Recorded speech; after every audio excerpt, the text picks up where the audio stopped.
నువ్వెవరు? నీకేమైనా తెలుసా? పత్రికా స్వాతంత్రం నువ్వు ఇచ్చినవా? నువ్వు ఎట్లా అరెస్ట్ చేస్తావు? నాగేశ్వరరావుని అరెస్ట్ చేసే అర్హత ఉందా? గలివర్ యాత్రలో బ్రాబ్డింగ్ నాక్స్ ఉంటారు, పెద్దగా ఉంటారు, ఆకాశం ఎత్తు, టవరింగ్ పర్సనాలిటీస్. లిలీపుటియన్స్ ఉంటారు, చిన్నగా అంగుళమంత ఉంటారు. నాగేశ్వరరావు బ్రాబ్డింగ్ నాగైతే పవన్ కళ్యాణ్ లిలీపుటియన్. ఎక్కడరా నువ్వు? ఆయన ఎక్కడ? కాలి గోటికి సరిపోవు, ఆయన గురించి మాట్లాడతావా? నువ్వు అరెస్ట్ చేస్తావా? తెలుసా నీకేమన్నా చదువు ఉందా, శీలం ఉందా, సంస్కారం? నువ్వు మాట్లాడతావు నాగేశ్వరరావు గురించి?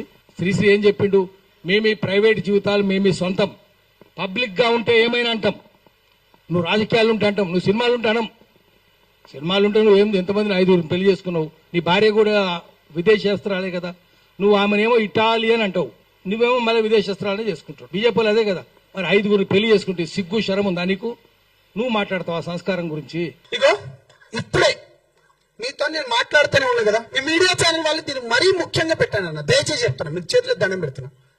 ఆర్టీవీ వాళ్ళు అంటే నేను పాషం యాదగిరి గారికి ప్రజాస్వామ్య పద్ధతిలో పవన్ కళ్యాణ్ గారు పెళ్లిళ్ళు చేసుకున్నాడు, ఆయనేమో 5 పెళ్లిళ్ళు అన్నాడు, ప్రజాస్వామ్య పద్ధతిగా రాజ్యాంగబద్ధంగా చేసుకున్నాడు అంటే ఆర్టీవీ వాళ్ళు చూడండి. మీ జర్నలిస్టులకు నేనేమన్నా అన్నాడా అన్న? ఒక్క మాట అయినా అన్నాడా? మీరు దయచేసి ఇది పెట్టాలి, యావత్ తెలుగు రాష్ట్ర ప్రజలకు మీరు పెట్టాలి. ఇగో పవన్ కళ్యాణ్ మొగర్రా బరాబర్ 3 పెళ్లిళ్ళు చేసుకుంటాడు, తెలంగాణ జర్నలిస్టులను ముండా మోపి కొడుకులు అన్న సంపద నాయకటి. ఇది ఎక్కడ జర్నలిజం అన్న? ఒక్క నిమిషం పాషం యాదగిరి అయితే నేనేమన్నా? ఒక్క నిమిషం, ఈ టైటిల్ పెడతారా? జర్నలిస్టులు అందరిని అడిగినామా? జర్నలిస్టులను అందరిని అన్నమా? జర్నలిస్ట్ అందరిని అన్నమా?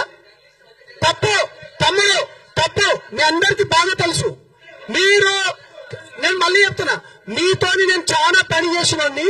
నీకు కాటికి కాలు సాగుతున్నావు నువ్వు కూడా ఇట్లా మాట్లాడడం పద్ధత అన్న? నువ్వు గౌరవం ఉందా అన్న? నువ్వు మాట్లాడే ఏమైనా ఇంగిత జ్ఞానం ఉందా అన్న? నువ్వంటే నాకు గౌరవం ఉందన్నా, బుద్ధి ఉండాలి కదరా అన్న నీకు. ప్రేమతో అంటున్నా, అరే రా అని అడ్జస్ట్మెంట్ చేసుకో, ఏం కాదు. మా అధ్యక్షుడి గురించి అన్న కాబట్టి. అరే పాషం యాదగిరి అన్న, ఏం మనిషిరా అన్న నువ్వు? 5 పెళ్లిళ్ళు చేసుకోండి, నిన్నెవరు చేసుకోవద్దన్నారు? రాజ్యాంగబద్ధంగానే చేసుకున్నాడు గారా. ఏంద్రా ఈ పెళ్లిళ్ళ గోలా? ప్రతిసారి ముండా కొడుకులకు అరే మొగోడు చేసుకున్నారు రా, బాజాప్తగా చెప్తున్నా, తెలంగాణ ముచ్చట్లే చెప్తానా. ఏంద్రా మీ బాధ? రాజ్యాంగం ప్రకారమే చేసుకున్నాడు. ఏనంటే 3 పెళ్లిళ్ళు. అరే వేషాలు వేసేటోళ్ళు, బూడిదలు పూసుకునేటోళ్ళు బుద్ధి ఉండాలిరా, తెలుసుకోండి. మేము కొట్లాడినాం. ఒక నీతి నిజాయితీ పరుడు పైన మాట్లాడితే ఈ విధంగా మేము కాళేశ్వరం పైన మాట్లాడదాం బాండి. నిజంగా మీకు చిత్తశుద్ధి ఉంటే మీరు ప్రతిసారి అంటారు కదా, ఎస్సీ ఎస్టీ బీసీ బిడ్డల గొంతుక లెక్క అంటున్నాం. మీకు దమ్ముందా? రండి పోరాడదాం. బాజాప్తా చెప్తున్నాం, హిందూ ధర్మం పైన దేశం పైన మాట్లాడుతున్న పవన్ కళ్యాణ్ గారిని వ్యక్తిగత హననం పేరుతోని, విశ్లేషణ పేరుతోని గాని, లేకపోతే ఇండివిజువల్ జర్నలిజం పేరుతో గాని మీరు ప్రజాస్వామ్యంగా రాజ్యాంగం ఏమిచ్చిందో దానిపైన మీరు మాట్లాడుకోండి, మేము కాదన్నాం. కానీ వ్యక్తిగత హననానికి పోతే బాగుండదు, తస్మత్ జాగ్రత్త వేయాలంటున్నాం. ఈ రోజు ఈ ప్రెస్ మీట్ పెట్టడానికి కారణం, ఇది ముగిద్దామా లేదా మీరు డిసైడ్ చేసుకోండి. పాషం యాదగిరి గారు, నేను మిమ్మల్ని ఎప్పుడు కలవలేదు, పేరు మాత్రం విన్నాను, చాలా గొప్పగా విన్నాను. కానీ నిన్న ఫస్ట్ టైం ఈ చూసిన తర్వాత నాకు మిమ్మల్ని గారు అనాలంటే నాకు నా మీద ఏంటి ఈయనేంటి ఇలా మాట్లాడాడు, అసలు ఏంటి ఈయన బ్యాక్గ్రౌండ్ ఏంటి, ఈయన మనస్తత్వం ఏంటి, ఈయన సీనియర్ జర్నలిస్ట్, విశ్లేషకులు, విద్యావేత్త, ఎంతో మంది తెలంగాణ ఉద్యమంలో ఎంతో మందిని చైతన్యవంతులు చేసిన ఆ పెన్ను ఇలా మాట్లాడుతుందా అని కొంచెం బాధేసింది. ఆయన మాట్లాడిన మాటలు మీ ఇంట్లో వాళ్ళకి ఒక్కసారి చూపించండి యాదగిరి గారు. మీ ఇంట్లో వాళ్ళు హర్షిస్తారని చెప్పుకుంటే నేను నిజంగా ఒప్పుకుంటాం.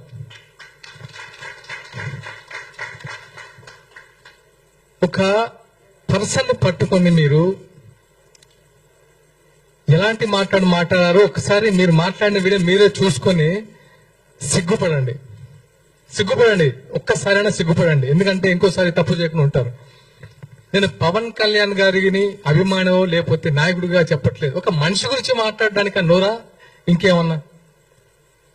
పాషం యాదగిరి గారు, మీకు తెలిసిన మీ మిత్రులు చాలా మంది మీ గురించి గొప్పగా చెప్పేవాళ్ళు. నేను నైట్ నుంచి సర్ప్రైజ్ ఇదా ఆయన గురించి చెప్పింది. సినిమా ఆర్టిస్టులకి సిగ్గు, నీతి, న్యాయం, శీలం అసలు ఏం ఉండదా? ఏమనుకుంటున్నారు మీరు సినిమా ఆర్టిస్ట్ అంటే? ఒక్కొక్కరు జీవితాన్ని పలంగా పెట్టి ఆకలితో పస్తు నుండి ఇక్కడ సినిమా ఆర్టిస్టులు అవుతున్నారు. అదే తెలంగాణ వ్యాప్తంగా. వాళ్ళందరికీ మీరు ఇచ్చేది ఇదా? వాళ్ళ సంస్కారం లేదా? నువ్వు యావత్ సినీ లోకానికి క్షమాపణలు చెప్పకపోతే నిజంగా నీకు మనశ్శాస్త్రి లేనట్టే. కనీసం నీ మనశ్శాస్త్రి కన్నా చెప్పుకో, తప్పు చేస్తానని. ఎలాంటి మాటలు మాట్లాడతావు? గోదావరికని, లక్ష్మీపురం, మీరు ఏదైతే లెఫ్ట్ భావజాలం అంటున్నారో, మీరు ఇక్కడ ఆఫీసులో కూర్చొని మేము కమ్యూనిస్టులం అని పేపర్లు రాసుకుంటూ ఉత్తేజపరచం అనుకుంటున్నారో, అదే 25 సంవత్సరాల క్రితం లక్ష్మీపురం గుర్తుపెట్టుకుని పేరు విమలక్క గారికి తెలుసు. 20 సంవత్సరాలు జైలు గోడల మధ్య ఫ్యామిలీని, జైలు బయట మేము. అది మీరు పెన్నుతో చేశారు, మేము గన్నుతో యుద్ధం చేశాం. తెలుసుకోండి. మీకేంటంటే మీకు మీడియా ఉంది కాబట్టి మీ పేర్లు బయట వినబడతాయి. కానీ అప్పుడు మాకు మీడియా లేదు, మా గురించి రాసేవాళ్ళు లేడు, మాట్లాడేవాళ్ళు లేడు, వచ్చేవాళ్ళు లేడు. కనీసం రాజకీయ నాయకులు, పోలీసు బూట్ల చప్పుళ్ళు 24 గంటలు విని ఉరికిపల్లేసి వాళ్ళం. అలాంటి ప్లేస్ నుంచి వచ్చాం. మాకు కొత్త కాదు ఇవన్నీ. మీరేదో గొప్పలు అనుకుంటున్నారు. లెఫ్ట్ లెఫ్ట్ లెఫ్ట్ అంతకు మించి చేసాం. ఒకసారి కావాలంటే కనుక్కోండి. ఓకే, నాకు ప్రచార కార్యదర్శి అనే పదవి మొగలి రేకులు సీరియల్ ద్వారా నేను ఒక మంచి నటులను, నాకు ప్రేమ వచ్చిందని ఇవ్వలేదు. పవన్ కళ్యాణ్ గారు నా బ్యాక్గ్రౌండ్ తెలుసుకొని, నాకున్న కమిట్మెంట్ తెలుసుకొని ఇచ్చాడు. గుర్తుపెట్టుకోండి. ఇక్కడ మేము తెలంగాణ బిడ్డలమే. మీరు మాట్లాడే ముందు ఇక్కడ నుంచి ఇది నేను ఈ రోజుతో ముగిద్దాం అనుకుంటున్నాను. ఎందుకంటే ఈ ప్రెస్ ఇంకెప్పుడు జనాలకు వెళ్తారు బాస్? మీరు ఇంకెప్పుడు ప్రజా సమస్యల మీద మాట్లాడతారు? సిగ్గుందా? రైతుల అకాల వర్షంతో పంట తడిసి గుండెలు బాదుకుంటూ రోడ్ల మీద వచ్చి దానే వేస్తుంటే ఇక్కడ మీరు ప్రెస్ మీట్లు పెడతారా? వాళ్ళ గురించి ఆలోచించారా ఈ రోజైనా? పవన్ కళ్యాణ్ ఆలోచించాడు. ఈ రోజు కాదు, ఆ రోజు కౌలు రైతులకి సొంతమని ఇచ్చాడు. ఆ రోజు ఒక్క డోర్ నుంచి డబ్బులు తీశాడా? చెప్పండి. ఈ రోజు ఎంతమంది రైతులు రోడ్డు మీద పడ్డారు? రైతు అనేవాడు పంట వేసినప్పటి నుంచి ఎరువులు దొరక్క, రుణాలు దొరక్క, అతి కష్టం మీద పంట తీస్తే ఆ పంట నెల రోజుల నుంచి కళ్ళాల మీద పడిగాపులు కాస్తూ, అరే ఎప్పుడు వర్షం వస్తా అని గుప్పిట్లో పెట్టుకొని ఉంటే వీళ్ళు వాళ్ళని పడుచుకోకుండా ఈ సొల్లు మీటింగ్లు పెట్టేసి, పవన్ కళ్యాణ్ ఒకరు దొరికారు కదా, మనకు మంచి ఫేమ్ వస్తుంది, మంచి మైలేజ్ వస్తుంది, ఈ రోజు ఇంతమంది వచ్చి మాట్లాడతారని సొల్లు మీటింగ్ పెడతారా మీరు? పాషం యాదగిరి ఆయన అంటే నాకు చాలా గౌరవము. ఆయన కనిపించినప్పుడల్లా నేను ఆయనను కలిసి అడిగి ఫోటో దిగుతుంటా. అంటే ఇప్పుడు కాదు, 10-15 ఏళ్ల నుంచి. అంటే నాకు కూడా కొంచెం లెఫ్ట్ పోవాలి, రైట్ పోవాలి, ఇప్పుడు స్ట్రైట్ పోవాలి అన్నీ ఉన్నాయి నాకు. ఆయన ఇంకోటి ఏంటంటే, ఆయన మాట్లాడే సినిమా వాళ్ళు చదువుకోరు, తాగుబోతులు, తిరుగుబోతులు, వాగుబోతులు అని మాట్లాడుతుండే. ఆయన మాట్లాడిన విధానం చూస్తే ఆయన మతి చెడిపోయిందేమో అన్న ఒక బాధ కల్పిస్తుంది నాకు. ఎందుకంటే అంత పెద్ద వ్యక్తి, అంత గొప్ప వ్యక్తి ఇంత చిన్న చిన్న చిల్లర మాటలు ఎందుకు మాట్లాడుతుండ అనిపిస్తుంది. ఇంకోటి, ప్రపంచ స్థాయిలోనే ఇలా తెలుగు సినిమా ఇట్లా కాళ్ళ ఎగిరేసుకొని ఆస్కార్లు సాధిస్తుంటే ఇంకా అదే చిన్న చూప. ఎంతసేపు ఈ సినిమా వాళ్ళ మీద వాడు ఏడుచుడు. నాకు ఏమనిపిస్తుంది అంటే, యాదగిరి మాట్లాడిన తర్వాత ఇదేదో కుట్రలాగా అనిపిస్తుంది. అంటే తెలంగాణ అభివృద్ధిని అడ్డుకునే కుట్రలాగా అనిపిస్తుంది. ఎందుకంటే ఎంతో కొంత సినిమా ఇండస్ట్రీ వల్ల మన తెలంగాణ బాగుపడ్డా లేదా అనేది మీ అందరూ ఒక్కసారి ఆలోచించుకోవాలి, ఆత్మవిమర్శ చేసుకోవాలి. అదేవిధంగా ఒక రకంగా వీళ్ళు మాట్లాడే మాటలు హాస్యాస్పదం ఏంటంటే, పవన్ కళ్యాణ్ గారును చంద్రబాబు గారు శని ఆదివారాలు హైదరాబాద్కు వస్తాడు, మీకు ఏం పని రాబోయి ఈడ అంట. అంటే అంత సింపుల్ గా ఎట్లా మాట్లాడతారు? ఇంకోటి, ఉద్యమకారుల ముసుగులో వీళ్ళన్న మాటలు ఏంటంటే, వీళ్ళన్న మాటలు ఇప్పుడు ఆంధ్ర వాళ్ళని కానీ వేరే రాష్ట్రం వాళ్ళని కానీ అన్నంత ఈజీగా, అదే మార్వాడీలు సమ్ ఎక్స్ట్రా 100 రకాలుగా ఉద్యమాలు లేస్తున్నాయిలే. అంటే పొట్టకూటి కోసం ఇది తెలంగాణ ఉద్యమం నడిచినప్పుడు వాన్నో ఎన్నో బెదిరించి తిన్న ఈ అలవాట్లు ఎరిగిపోతాయి. అవి ఆ రకంగానే ఇప్పుడు అన్ని నడుస్తున్నాయి. వీళ్ళన్నట్టు ఇప్పుడు నేను ఆంధ్రలో వెళ్ళిపోవాలి, పవన్ కళ్యాణ్ ఢిల్లీ అమ్ముకొని పోవాలి అన్నట్టు ఇప్పుడు గూగుల్ వచ్చింది, అమెజాన్ వచ్చింది, ఇన్ఫోసిస్ ఇవన్నీ వచ్చినాయి కదా. వీళ్ళని కూడా రైడ్ మా తెలంగాణ కూడా కాదు నడుగు రైడ్కి అంటారా? వాళ్ళు ఎంత వందల మంది ఉద్యోగాలు చేస్తారు మన తెలంగాణ బిడ్డలు. అది ఎందుకు మీరు ఆలోచిస్తలేరు? అందరికీ నమస్కారం. తా చెడ్డ కోతి వనమంతా చెరిచిందన్నట్లుగా హైదరాబాదులో ప్రొఫెసర్ కె నాగేశ్వర గారి యొక్క వ్యవహార శైలి తాను చేయటమే కాకుండా మొత్తం తెలంగాణ ప్రపంచాన్ని, తెలంగాణ మేధావి ప్రపంచాన్ని కూడా చెడగొడుతున్న వైనం ఒకటి నిన్న జరిగింది. నిజానికి ఏంటంటే ప్రొఫెసర్ నాగేశ్వరరావు గారి గురించి ఆయన జనసేన, భారతీయ జనతా పార్టీ, తెలుగుదేశం పార్టీ మీద చేసిన అసంబద్ధమైన నిరాధారపూరిత వ్యాఖ్యల గురించి మాట్లాడటం నాకైతే ఇష్టం లేదు. కానీ నిన్న కొంతమంది మీటింగ్ పెట్టి యూట్యూబర్సు ఆంధ్ర వాళ్ళు, ఆంధ్ర ఇనుప బూట్ల చప్పుడు, చంద్రబాబు నాయుడు గారు, లోకేష్ గారు, పవన్ కళ్యాణ్ గారు అని పెట్టేగిపోయి మాట్లాడటం, అసహ్యంగా మాట్లాడటం, మేధావుల ముసుగులో నోటితో కాకుండా దుర్వాసన వచ్చే విధంగా ఛాలెంజ్లు చేయటాన్ని విన్న తర్వాత ఆంధ్రప్రదేశ్ నుంచి మాట్లాడక తప్పడం లేదు. ఈ రోజున ప్రొఫెసర్ నాగేశ్వరరావు గారికి భావ ప్రకటన స్వేచ్ఛ లేదని కానీ, ఆయన్ని మాట్లాడొద్దని కానీ ఎవరు అనరు. రోజు మాట్లాడుతున్న వ్యక్తే. దశాబ్దాలుగా ఏళ్ల తరబడి టీవీ ఛానల్లో కూర్చొని రోజు అదే పని. సరే, ఆయన ఏ పార్టీకి మద్దతు ఇస్తున్నాడు, ఏ పార్టీకి మద్దతు ఇవ్వటం లేదు, అశ్వర్ధామ అతహ కుంజరహ అని అన్నట్టుగా ఆయన ఎట్ట మాట్లాడుతున్న ఆయన అంశాన్ని పక్కన పెడదాం. ఆయన అన్న మాట ఏంటి? పవన్ కళ్యాణ్ గారు, లోకేష్ గారి సమక్షంలో కేంద్ర హోంమంత్రి అమిత్ షా గారు